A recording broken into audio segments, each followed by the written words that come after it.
Hello दोस्तों, UP math मस्ती में आपका स्वागत है।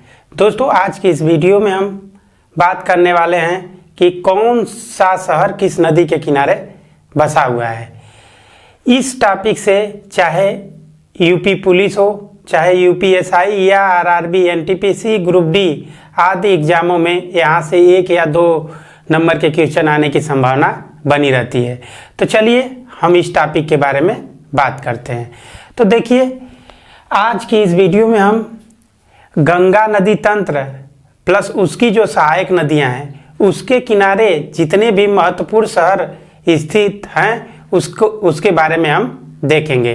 तो चलिए गंगा नदी तंत्र के बारे में देख लेते हैं। तो गंगा नदी आप जानते हैं कि देखिए, भागीरथी अलकनंदा जब दोनों नदियां आके देवप्रयाग में मिलती हैं तो वहीं से इस नदी का नाम गंगा पड़ जाता है। उसके बाद में अगर बात करें तो देखिए, जब अलकनंदा नदी आगे आती है तो एक बद्रीनाथ जो कि तीर्थ स्थल है, जो कि एक शहर भी है, तो बद्रीनाथ जो शहर है किस नदी के किनारे बसा हुआ है? तो अलकनंदा के। अगर उसके आगे अगर बढ़ते हैं तो देखिए, आगे आएंगे तो यहाँ पे क्या है, जहाँ पे दोनों नदियाँ मिलेंगी वहाँ पे कौन सा स्थान होगा? देवप्रयाग। और देवप्रयाग से जो गंगा नदी आगे बढ़ेगी तो उसके आगे एक शहर पड़ता है ऋषिकेश। तो ऋषिकेश भी गंगा नदी के तट पे स्थित है। ऋषिकेश से आगे जाने पे हरिद्वार, और हरिद्वार जो कि यहाँ तक क्या है, जो कि गंगा नदी उत्तराखंड में बहती है।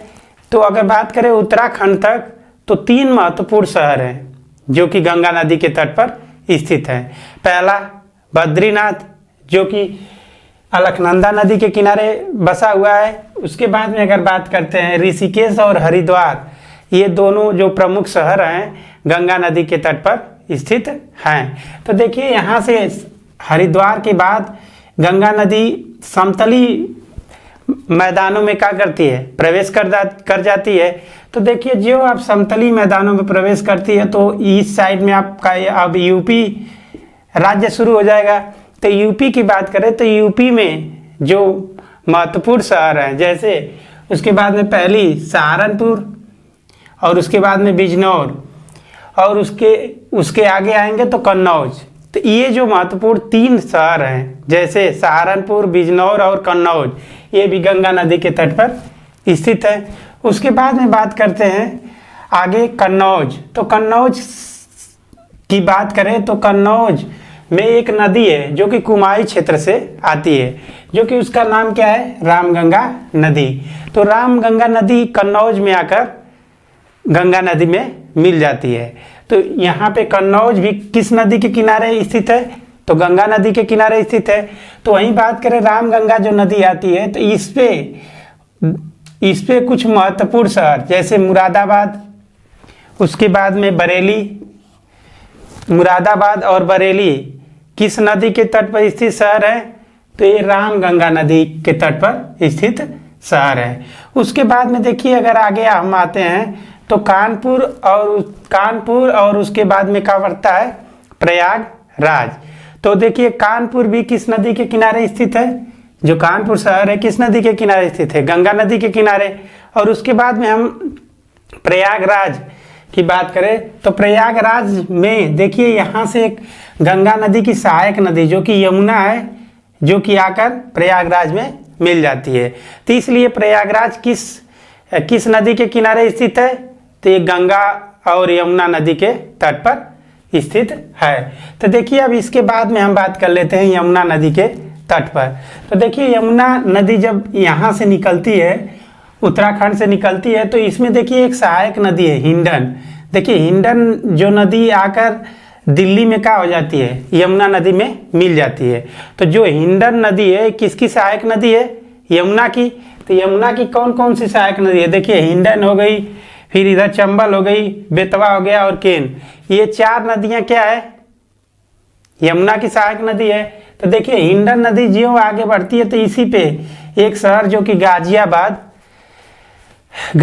शहर हिंडन नदी पर स्थित है। तो उसके बाद में देखिए, हिंडन नदी आकर यमुना नदी में दिल्ली में मिल जाती है। इसलिए नई दिल्ली जो है वो किस नदी के तट पर स्थित है? तो यमुना नदी के तट पर स्थित है। यमुना नदी जब आगे बढ़ती है तो ये मथुरा, आगरा, औरैया, देखिए ये जो महत्वपूर्ण 3 शहर है, मथुरा, आगरा और औरैया, ये किस नदी पे स्थित है? तो यमुना नदी के तट पर स्थित है। तो वहीं आगे आप आएंगे इटावा में, तो देखिए यमुना नदी की एक सहायक नदी है जो कि एमपी से होकर आती है। तो एमपी से देखिए, एमपी से जब आती है, इसका नाम क्या है? चंबल। जो चंबल नदी जब एमपी से होकर आती है और ये क्या करती है? यमुना नदी में इटावा जो शहर है वहीं पे यमुना नदी में मिल जाती है। तो देखिए बात करें कि चंबल नदी की सहायक नदी, देखिए छिप्रा और बनास दो नदियां हैं, ये क्या है? चंबल की सहायक नदी है। तो देखिए छिप्रा नदी जो है, छिप्रा नदी पे ही देखिए एक महत्वपूर्ण शहर जो कि उज्जैन क्या है? छिप्रा नदी के तट पर स्थित है। उसके बाद में आगे आएंगे तो बनास एक नदी है, इसकी सहायक नदी, और उसके बाद में चंबल आगे बढ़ते हुए राजस्थान राज्य में जब घुसती है तो राजस्थान का महत्वपूर्ण शहर जो कि कोटा चंबल नदी के तट पर स्थित है। तो देखिए ये चंबल नदी के तट पर कोटा स्थित है और ये यमुना नदी में आकर इटावा में मिल जाती है।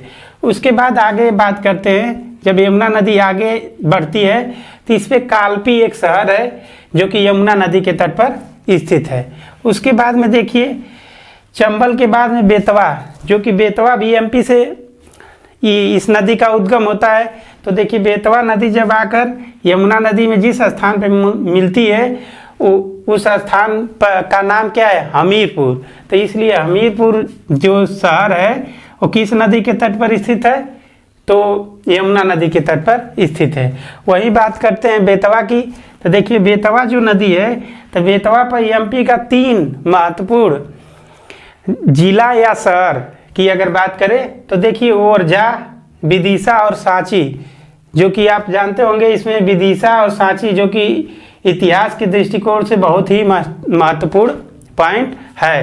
तो इस पे क्या है? ओरछा, सांची और उसके बाद विदिशा, ये किसके तट पर स्थित है? तो बेतवा नदी के तट पर स्थित है। तो देखिए जब हमीरपुर से आगे जब यमुना नदी बढ़ती है तो इसमें एक और यमुना नदी की सहायक नदी जो कि केन नदी आकर मिलती है। तो उस स्थान पे जहाँ पे मिलती है वहाँ पे कौन सा शहर बसा हुआ है? तो बांदा शहर बसा हुआ है। उसके आगे अगर बात करें तो यमुना नदी आकर प्रयागराज में गंगा नदी में मिल जाती है। तो देखिए बात कर लेते हैं फिर यमुना नदी के तट पर कौन कौन से महत्वपूर्ण शहर स्थित हैं। तो देखिए पहला नई दिल्ली जो कि यमुना नदी पर, फिर मथुरा, आगरा, औरैया, इटावा, कालपी, हमीरपुर और बादा, ये जो महत्वपूर्ण शहर हैं यमुना नदी के तट पर स्थित हैं। उसके बाद में वही हिंडन नदी के तट पर अगर बात करें तो हिंडन नदी के तट पर गाजियाबाद शहर स्थित है। वही अगर बात करते हैं जो कि यमुना की सहायक नदी है, सहायक नदी जो कि चंबल, और चंबल की सहायक नदियां जैसे बनास और छिप्रा, तो छिप्रा नदी पे जो कि महत्वपूर्ण शहर उज्जैन स्थित है। उसके बाद में चंबल नदी पर ही राजस्थान का महत्वपूर्ण शहर कोटा स्थित है। उसके आगे अगर बात करें बेतवा की, तो बेतवा नदी के किनारे एमपी का महत्वपूर्ण जिला जैसे ओरछा, विदिशा और सांची, ये क्या है? इसी के तट पर स्थित है।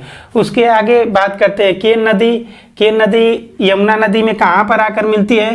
तो बादा में आकर मिलती है, इसलिए बादा शहर किस नदी के तट पर स्थित है? तो यमुना नदी के तट पर स्थित है। उसके बाद में अगर बात करते हैं, देखिए अब यमुना नदी आकर प्रयागराज में मिल जाती है। तो प्रयागराज के आगे अगर बात करते हैं तो टोंस एक नदी है जो कि गंगा नदी की सहायक नदी है। तो देखिए टोंस नदी कहाँ पे आकर मिलती है? तो ये सिरसा में आकर मिल जाती है। सिरसा में आकर टोंस नदी मिल जाती है और ज्यों आगे गंगा नदी आगे बहती हुई जाती है तो उसी के किनारे वाराणसी या बनारस शहर स्थित है। तो बनारस शहर किस नदी के किनारे स्थित है? तो गंगा नदी के किनारे स्थित है। तो उसके बाद में हम बात करते हैं, देखिए फुलहर झील जो कि एक समतली मैदान है। फुलहर झील देखिए यहाँ पे फुलहर झील है। तो फुलहर झील से देखिए एक नदी निकलती है जिसका नाम क्या है? गोमती नदी। और गोमती नदी देखिए आकर गाजीपुर में गंगा नदी में मिल जाती है। इसलिए गाजीपुर शहर किस नदी के किनारे स्थित है? तो गंगा नदी के किनारे स्थित है।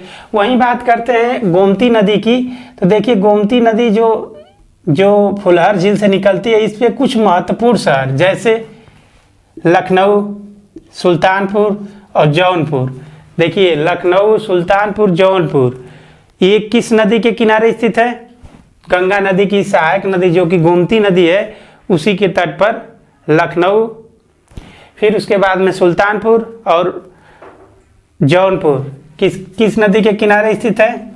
तो गोमती नदी के किनारे स्थित है। उसके आगे जब गंगा नदी आगे बढ़ती है तो बलिया और छपरा, ये महत्वपूर्ण शहर गंगा नदी के तट पर स्थित है। उसके बाद में बात करते हैं छपरा में, तो छपरा में देखिए जबकि एक नदी है जो कि घाघरा नदी के नाम से आती है, तो जो कि घाघरा नदी जो होती है 3 नदियों की धारा को लेकर आती है। तो पहली कौन सी है? राप्ती नदी, फिर घाघरा है, फिर सरयू नदी। तो देखिए सरयू नदी और घाघरा नदी और राप्ती नदी, तो देखिए अगर राप्ती नदी की बात करें तो राप्ती नदी पर 2 महत्वपूर्ण शहर जो कि गोरखपुर और देवरिया क्या है? स्थिर है। उसके आगे अगर बात करते हैं सरयू नदी पे अयोध्या स्थित है। उसके बाद में आगे अगर छपरा के आगे आप जाएंगे तो इस पे बक्सर, जो कि बक्सर किस नदी के तट पर स्थित है? तो गंगा नदी के तट पर स्थित है।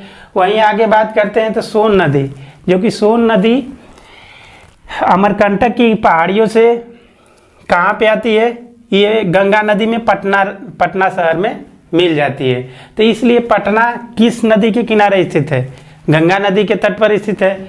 वहीं आगे जब पटना से आगे जाएंगे तो इसमें एक गंडक नदी है जो कि नेपाल के क्षेत्र से आती है। तो नेपाल से जो आती है गंडक नदी वो कहाँ पे मिलती है? सोनपुर और वहीं पे क्या है? हाजीपुर।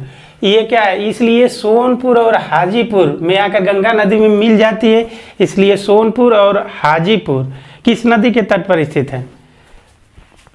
तो गंगा नदी के तट पर। वहीं आगे जब बढ़ेंगे तो गंगा नदी के तट पर एक और प्रमुख शहर जो कि मुंगेर किस नदी के तट पर स्थित है? तो गंगा नदी के तट पर स्थित है।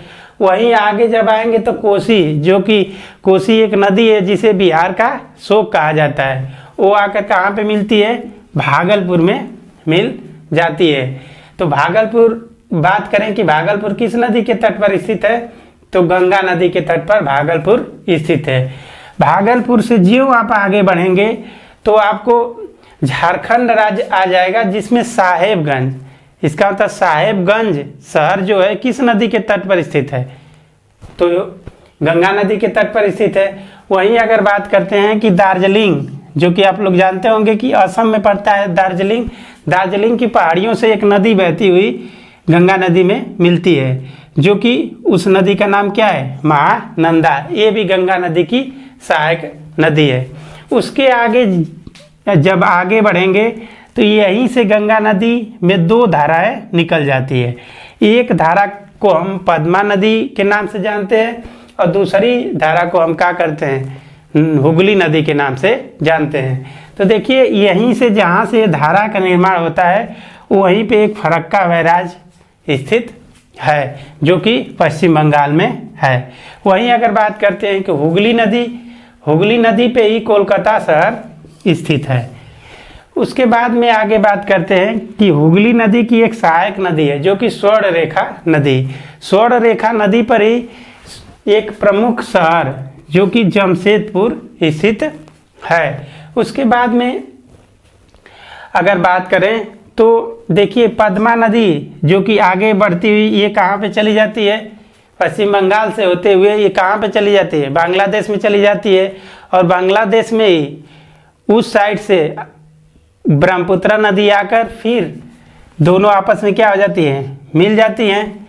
तो चलिए अब उसके बाद में ब्रह्मपुत्र नदी को हम नेक्स्ट टॉपिक में देखेंगे कि ब्रह्मपुत्र नदी के तट पर स्थित कौन महत्वपूर्ण शहर है। तो दोस्तों आप कमेंट बॉक्स में कमेंट करके बताइए कि ये वीडियो आपको कैसी लगी।